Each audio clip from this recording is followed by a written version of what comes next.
What's up, B2? Capital G here. Got an awesome FA duel for you guys to check out. This one definitely showcases some of the amazing and powerful plays that FA as an archetype can do. And I've said it before, and I'm going to say it again. The new FA supports in Extreme Force is so much better than the stuff that they got in Circuit Break and Code of the Duelist that it really makes you wonder if the same development team worked on everything. And guys, this new tuner monster, oh my god, this card is utterly ridiculous. I don't know when we're getting Crystalline Needle Fiber in the TCG, but the fact that you can summon her straight from the deck is, oh my goodness, dude. She is like way too good. So let me go ahead and roll this. He's playing against Super Heavy Samurai featuring Light of Sekka. I believe in Super Heavy Samurai. I'm not exactly sure about this build though. I'm not loving the build here, but playing Light of Sekka in SHS is definitely, in my opinion, the way to go. Play it in either SHS or play it in Mermaid. Those are the two decks where I'm liking it. So let's see who's going first. I believe that Super Heavy Samurais are up first. He's gonna play Light of Sekka.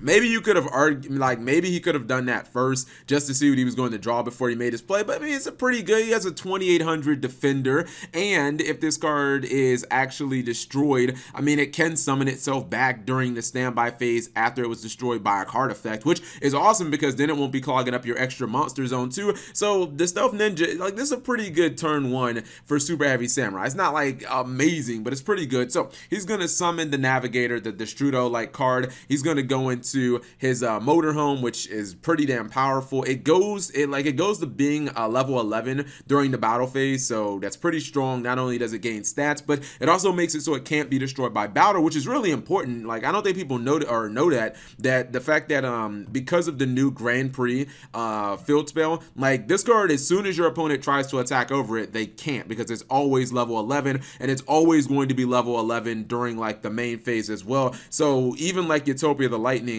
just whatever, won't work on it. You better bust out them kaijus. You better bust out those Eater of Millions or something like that. So let's see what he's going to do here.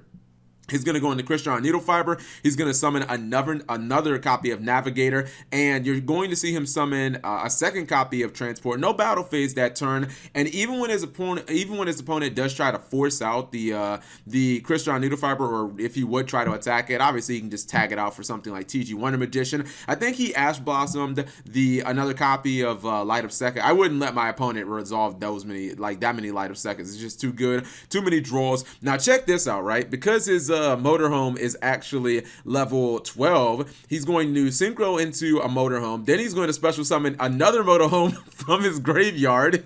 That is so cool that you can just summon them back from the graveyard, because there's like no restrictions if they are level 13 or higher, which it is very easy to get these guys level 13. Now his opponent is doing a little bit of stalling with the Big Ben Kai, but don't worry, all he has to do is link summon over that. He makes Needle Fiber, he summons another Navigator, he's going to normal summon, boom, goes for Borolo Dragon, and then it's pretty much a Rizzy. His Big Ben Kai, I believe, might actually kill him. No, he dies to Motorhome. But like, look at this field. You actually have like really good, legitimate plays in Formula Athletes now, and that's something that I'm not really sure you were able to say before. I mean, you didn't see any gimmicky stuff with like marshalling field or anything like that for this deck to actually be able to win a duel and feel like it was pretty much dominating. Let me pause for a second and show the deck list.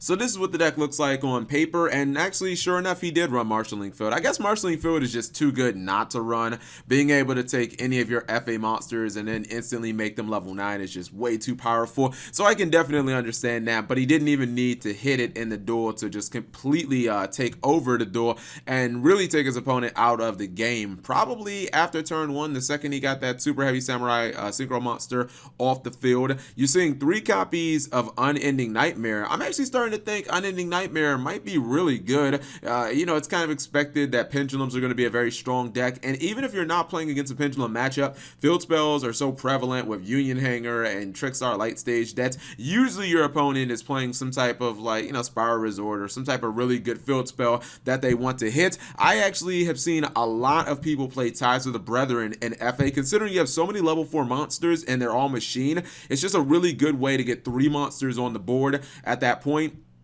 Hopefully you can have like some sort of, whether it be an Ash Blossom or something like that to defend yourself for a turn. But basically just don't lose your monsters all at once, and you should be pretty good, especially if you have the new field spell where all your FA monsters will become like level 6. That's pretty damn powerful, getting 3 monsters and then making them all level 6. 3 copies of Scapegoat, I guess that makes sense because Scapegoat pretty much goes in anything right now, especially considering that FA don't special summon during the opponent's turn at all. So there's nothing that's going to block you out, or there's nothing that's going to lock you out of using, Scapegoat, and being able to go into like Borlo Dragon is, I guess, too good. I'm actually surprised he's not running any Link Spiders though. You don't usually see anybody run like Scapegoat, let alone multiple copies of Scapegoat maxed out, and not run any Link Spiders. So maybe that's something that you could probably add to the deck. But, if you guys are interested in playing FA, I would definitely, test out this deck. And I'm personally going to pick up like an FA core.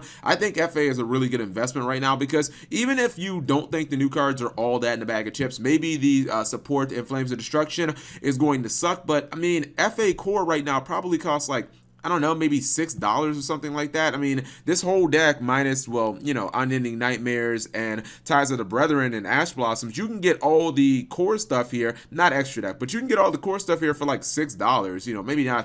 Maybe not the extra deck, but everything else is going to be fairly cheap. So whatever you guys think, leave it in the comment section below. Thank you guys for watching. As always, subscribe if you have not already. Turn on that notification bell for daily videos.